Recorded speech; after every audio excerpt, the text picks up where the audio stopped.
क्या बिहार चुनाव से पहले जनसुजान पार्टी के संस्थापक प्रशांत किशोर ने अपनी रणनीति में बड़ा बदलाव कर लिया है? क्या पीके बदलाव यात्रा में जुट रही भीड़ से उत्साहित होकर पीएम मोदी पर भी हमला करने लगे हैं? ये कुछ सवाल है जो पीके की रणनीति में बड़ा रोल अदा करने वाले हैं।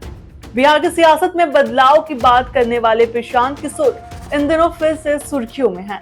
जनसुजान के बैनर तले राज्य भर से चल रही उनकी बदलाव यात्रा अब निर्णायक मोड़ पर पहुंच चुकी है। अब तक जिस पीके की आलोचना मुख्य रूप से नीतीश कुमार, तेजस्वी यादव और कांग्रेस तक सीमित थी, वह प्रधानमंत्री नरेंद्र मोदी पर भी खुलकर बोलने लगे हैं।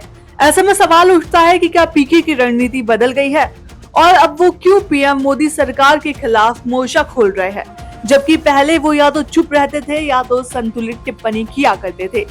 पीके का अब तक का रुख मोदी पर संयम और विपक्ष पर निशाना करता हुआ था। प्रशांत किशोर की अब तक की रणनीति यह रही है कि वे भाजपा और खासकर पीएम मोदी पर सीधी टक्कर लेने से बचते रहे हैं। 2022 और 2023 में कई मंचों से उन्होंने कहा कि मोदी जी आज के भारत में सबसे लोकप्रिय नेता है। उन्होंने यहाँ तक कहा था कि 2024 में बीजेपी को हराना आसान नहीं होगा क्योंकि कांग्रेस और विपक्ष संगठित नहीं है। इस तरह पीके अब तक भाजपा पर आलोचना से अधिक विपक्ष की विफलताओं की ओर इशारा करते थे, जिससे यह धारणा बनी हुई थी कि वो मोदी विरोधी नहीं है बल्कि विपक्ष की रणनीति से असंतुष्ट है। लेकिन क्या अब बदल गया है? आपको बता दें कि बदलाव यात्रा के पूर्णिया, सासाराम और समस्तीपुरम चरण में पीके ने स्पष्ट रूप से प्रधानमंत्री मोदी की आलोचना की है। उन्होंने कहा है कि मोदी सरकार ने पिछले 10 सालों में गरीबों को केवल राशन और आश्वासन दिया है, लेकिन न शिक्षा मिली न रोजगार मिला। बिहार जैसे राज्यों की मूल समस्याएं वही की वही है। जो कहते थे अच्छे दिन आएंगे, उन्होंने बिहार को गरीबी, पलायन और जातीय हिंसा में झोंक दिया है।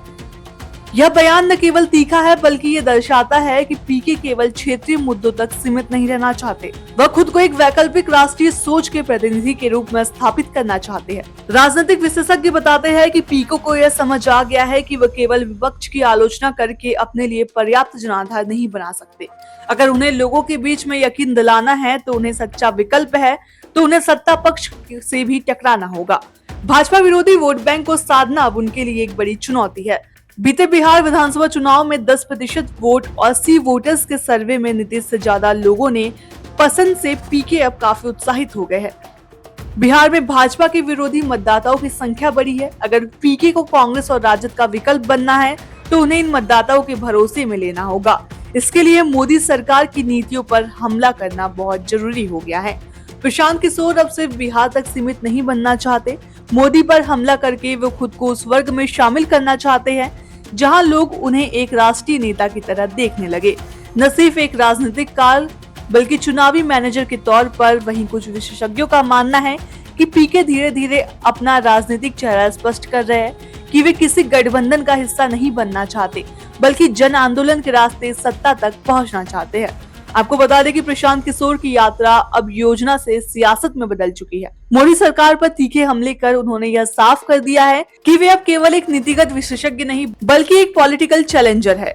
बिहार चुनाव में ये बदलाव कितना असर डालेगा ये तो समय बताएगा, लेकिन तय है कि पीके अब चुप नहीं रहने वाले। यह बदलता हुआ रवैया बताता है कि बिहार की राजनीति में अब मुकाबला सिर्फ पुराने चेहरों का नहीं बल्कि पीके नाम का एक नया खिलाड़ी भी मैदान में उतरने के लिए तैयार हो चुका है।